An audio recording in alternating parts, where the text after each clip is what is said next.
everyone, I am Nikita Murthy, Faculty of Information Science and Engineering, Maharaja Institute of Technology, Mysore. Today we are going to study a topic called connection oriented transport.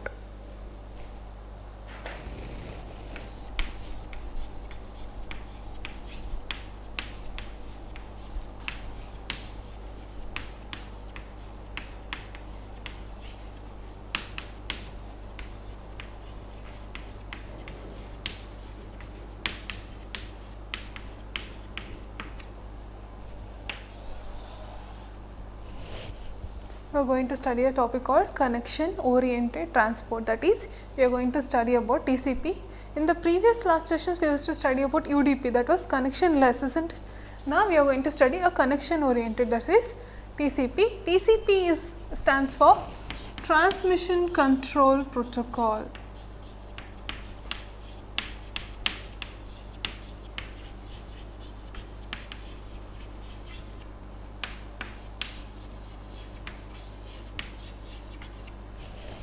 TCP stands for Transmission Control Protocol. Under this we are going to study the TCP connection.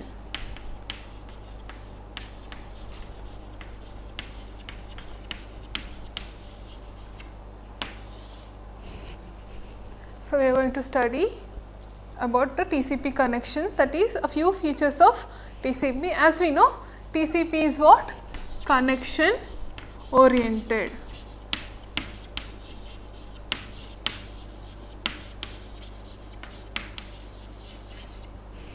TCP is connection oriented. Why do we call a connection oriented? Because when a sender wants to send a message to the receiver, the TCP will establish a dedicated channel between the sender and the receiver. To establish the connection, it does three-way handshake. This we had seen it already, isn't it? If this is the sender and this is the receiver, first sender will send a special segment. The sender will send a special segment to the receiver to check whether the receiver is reachable or not, and this segment says that sender will say, I want to establish the connection, are you reachable or not. This is the special segment that will check whether the receiver is reachable or not. When the receiver is reachable, the receiver will again send the acknowledgement or the reply to that message, which is also again a special segment. Why do we say these are special segment? Because it does not contain any payload, both of them does not contain any payload. That is why the first two connection or the exchange of messages is called as special segment. So, when the sender receives the special segment that the receiver is reachable, the sender will try to establish the TCP connection with the receiver. This message may contain payload.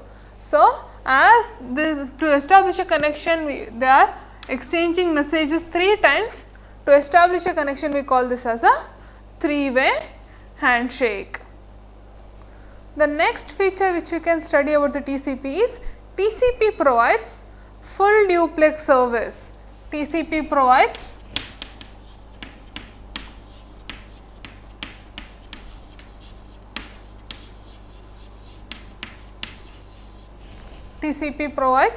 full duplex service. You already know full duplex means if this is the sender and this is the receiver,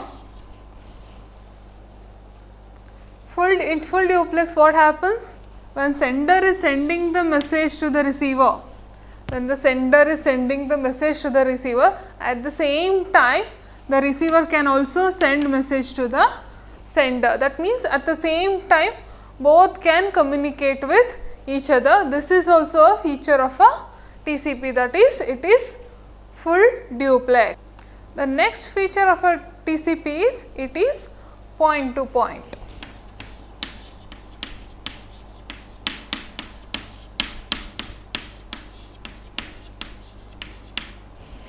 TCP is point to point network. What do you mean by point to point network? That means there will be only connection between the sender and the single receiver. If there is one sender there will be a connection between only one receiver. That means there is no multicasting. What is multicasting? That means a one sender can have a multiple connection with many receivers. That means if this is the sender and there are multiple receivers, this scenario is called a multicasting, but TCP does not provide multicasting, it provides point to point. That means this is not possible. TCP only supports point to point, that means a connection between a single sender and a single receiver. TCP also provides for the buffer both at the sender side and the receiver side.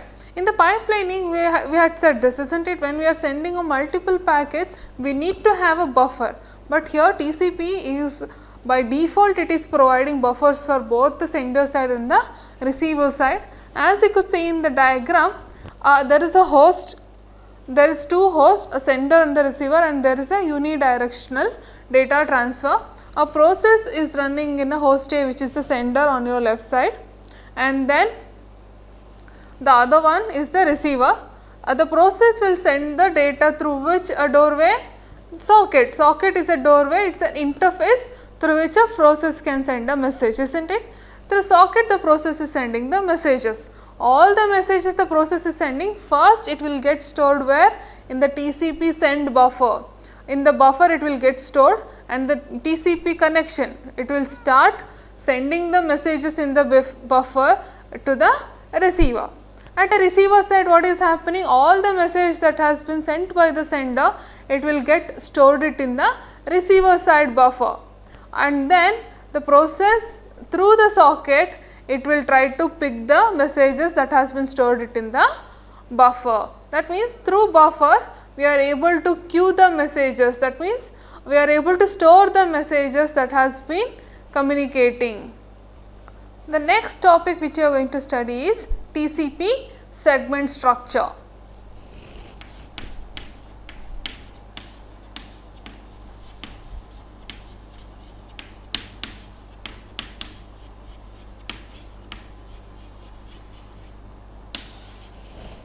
We are going to study about TCP segment structure.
This is how the TCP segment structure will look like. Here the first field is indicating source port number. We know, we identify a process running in a host through port number, isn't it? Here we are using source port number to know which process is the sender, and to which process we have to send, we should know who is the destination process, isn't it? To identify the destination process, we use destination port number. Next, sequence number. We use sequence number when the receiver receives the packets in a bundle or a multiple packets is received. We should know, we have to order the packets, isn't it? Through sequence number we can order the packets at the receiver side. For that, sequence number are very necessary. And then acknowledgement number. If some packet is lost, and we should know which packet is lost, isn't it, to retransmit that packet. For that reason we use acknowledgement number. Next is the header length. We should know what is the length of the header, isn't it? That length here we are going to specify it in the header length. Next is unused. This field is not used in this field of this TCP segment structure is not used for any purpose. Next, these fields I will discuss it later. Next is the receive window. A receive window is for every network, for every person there will be a receiving capacity, isn't it? That capacity or the capacity, how much we can receive packets, how much message we can receive at a time, that receiving capacity we call it as receive window, which will be mentioned here. And next is the checksum. We use checksum to detect the errors. Next is the urgent data pointer. Now here, as you could see, here there is a field called URG. That means when URG is set, these are the flag fields. When URG is set, it means there is some data which has to be immediately sent to the network layer. That data, which data has to be sent, that data it will be pointed over here. Which data is urgently has to be sent, if this flag is set, that will indicate there is some urgent data. Which data has to be sent urgently, that will be pointed over here. Next, options field. Option field is used when the sender and the receiver, when they want to negotiate with the segment size. If the segment is too large, if the segment is too small, and the sender and the receiver wants to negotiate with the segment size, they will use the options field, and here the data, all the data which has to be sent, it will be present over here. Next, let us come to the flag field. As you know, when the URG is set, it means there is some urgent data which has to be sent. Next is ACK. ACK means acknowledgement. This acknowledgement, if it is set, it will indicate whether the acknowledgement number that we have received, is it the valid bit or not. It will indicate the acknowledgement number which you have received, is it valid or not. Next, if this PSH flag is set, it will indicate that there is some data which has to be sent to the upper layer, immediately. If this is set, we have to send the data immediately to the upper layer. Next, all these three fields, RST, SYN and FIN, all these three fields are used in the TCP connection setup and the TCP connection termination. That means these are used in the connection setup and termination. These three fields are used. So this is all about TCP segment structure. Before I move to the next topic, let us talk about two important fields of the TCP segment structure, that is sequence number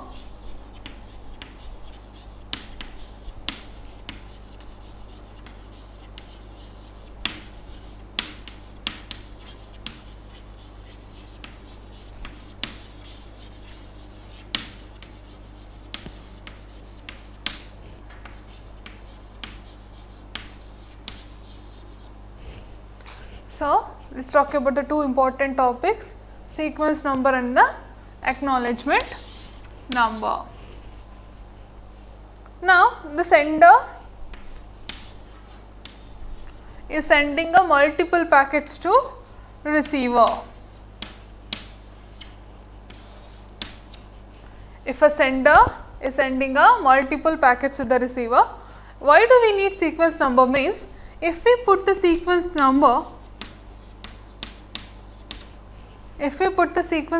what's so helpful means when the sender sends a multiple packets, let us say it is sending 5 packets, due to some congestion issue or due to some network flaw, if this packet 3 is lost and receiver has received only 1, 2, 4, 5.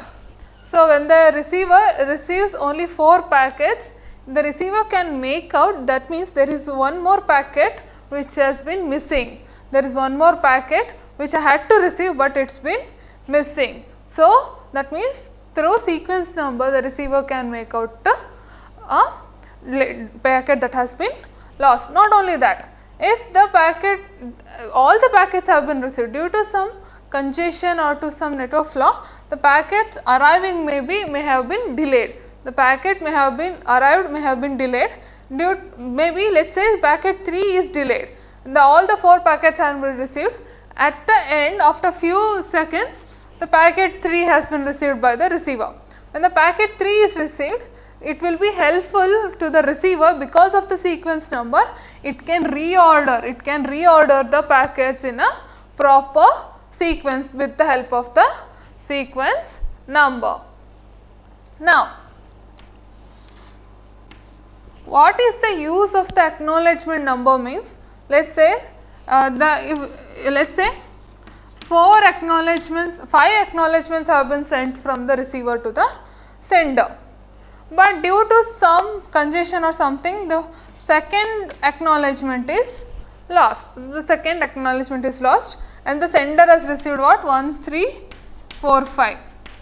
So, the sender will make out that it has not received the acknowledgement of the second packet. So, what it will do? It will try to resend the packet, it will try to retransmit that packet. Now, suppose if it has not received some packet, the receiver has not received the packet, and what will do? It will only send the acknowledgements of the packets which it has received. Then the sender can make out that there is a particular packet the receiver has not received, I have to retransmit it. So, these are the main purpose of sequence number and the acknowledgement number. So, these are very important in the TCP connection. So, the next topic which we are going to talk is round trip time estimation and timeout.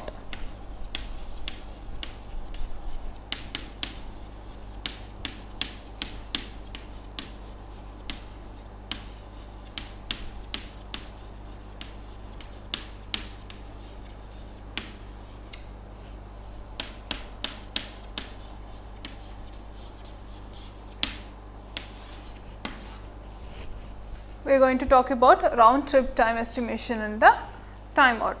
We had studied what is the round trip time.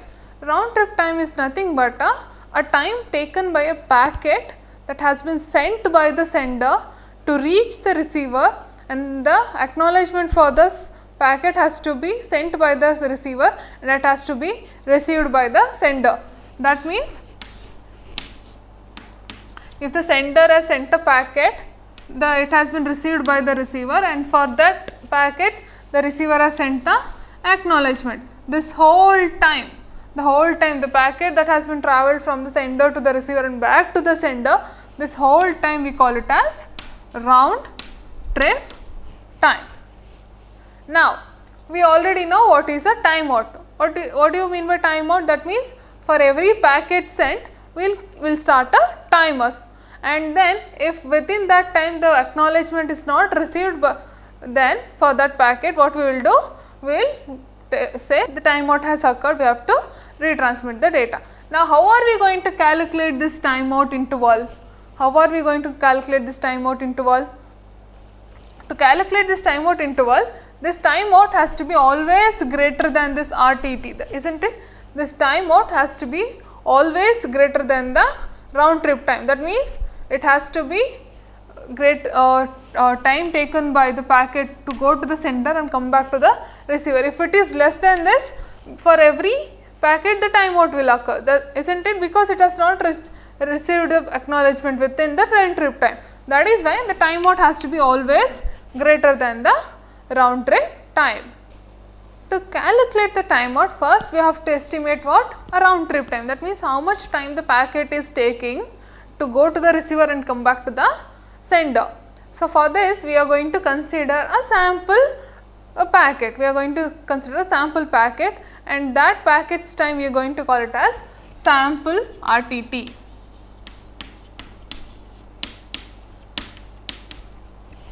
We are going to consider a sample packet. For that packet, the time taken for that we call it as a sample RTT.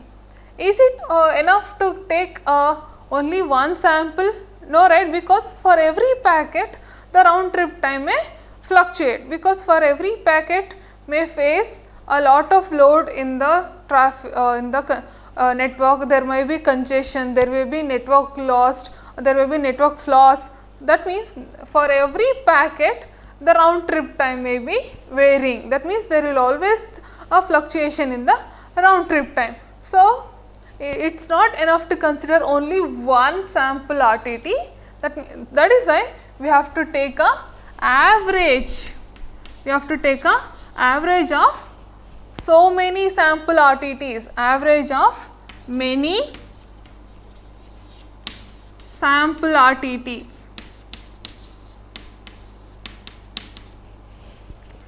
Why do we need to take a sample RTT means, let us suppose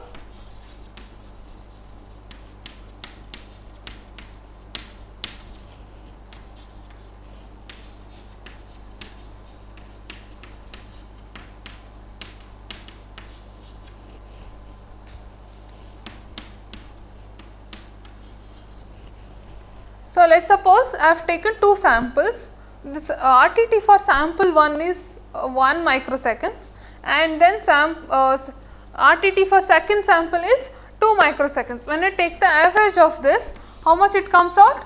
1.5, isn't it? It comes out to be 1.5 microseconds. That means it is nearer to the first RTT also, it is nearer to the second RTT also. That means it has smoothened out the fluctuation. That is why it is always necessary to take the average of all the sample RTTs. This average we call it as estimated RTT.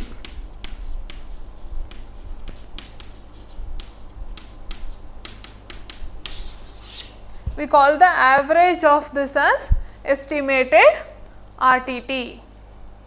The formula to calculate the estimated RTT is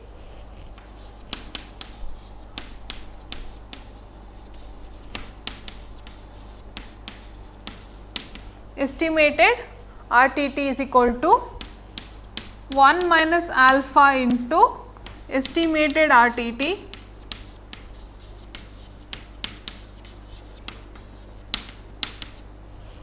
plus alpha into sample RTT. The formula to calculate the estimated RTT is 1 minus alpha into estimated RTT plus alpha into sample RTT. That means here the estimated RTT is the previous calculation, it is the previous value, previous average value, and then this is the new sample RTT. That means for the new packet we are going to again update the estimated RTT. That means this is the previous value and this is the new packet. This alpha value is said to be approx alpha is equal to 0.125, 0.125. So, the formula comes out to be estimated RTT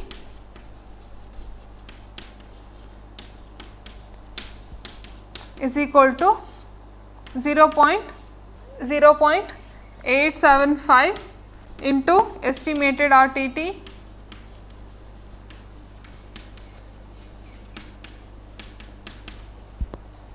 plus 0.125 into sample RTT.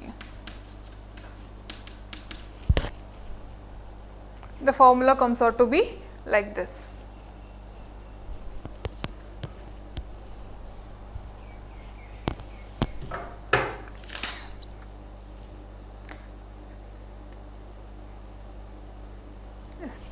Exponential weighted moving average. So, this average value in the statistics we call it as estimated exponential. We call it as exponential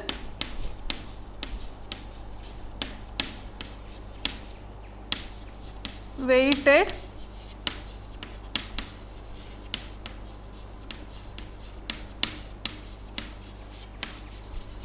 average, EWMA. In statistics we call this average as exponential weighted moving average. In the graph they have tried to plotted out the sample RTTs and the estimated RTTs also. Here as you could see, the sample RTTs is showing so much of fluctuation. That means for every packet the round trip time is varying, that means they are fluctuating. When we take the average of for those sample RTTs, the estimated RTT is very smoothened out, isn't it? The estimated RTT is smoothened out. Now it gives us, it makes us very necessary for us to know the estimated RTTs, how much it is deviated from the sample RTTs, what is the major, how much is the difference between the estimated RTT and the sample RTT. That difference between them we call it as deviation RTT, dev RTT. To calculate the dev RTT, there is also one more formula, that is 1 minus beta into dev RTT, deviation RTT, plus beta into mod of sample RTT minus estimated RTT.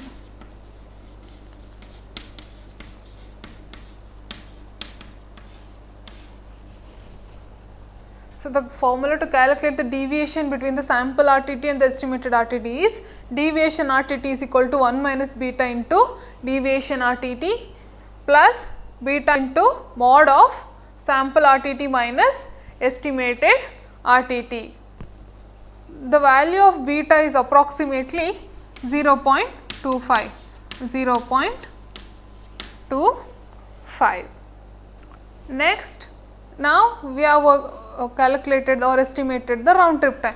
Now it is time for us to estimate the timeout interval.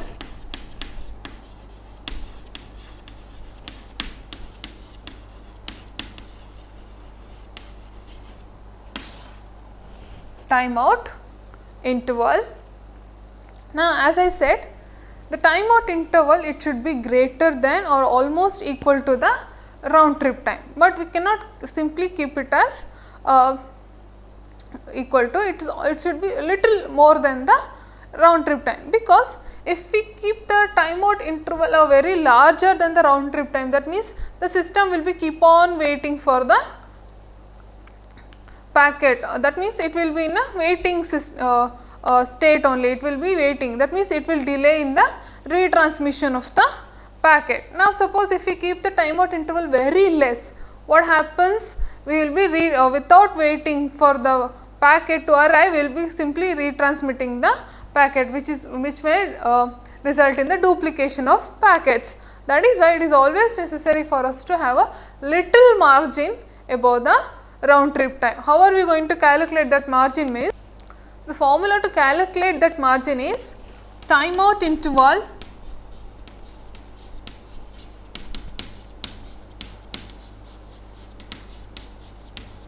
is equal to estimated RTT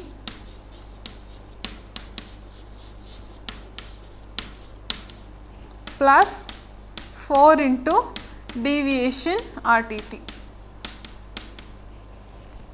So, using this formula we are able to calculate the timeout interval. They say we have initially we have to keep the timeout interval equals to 1.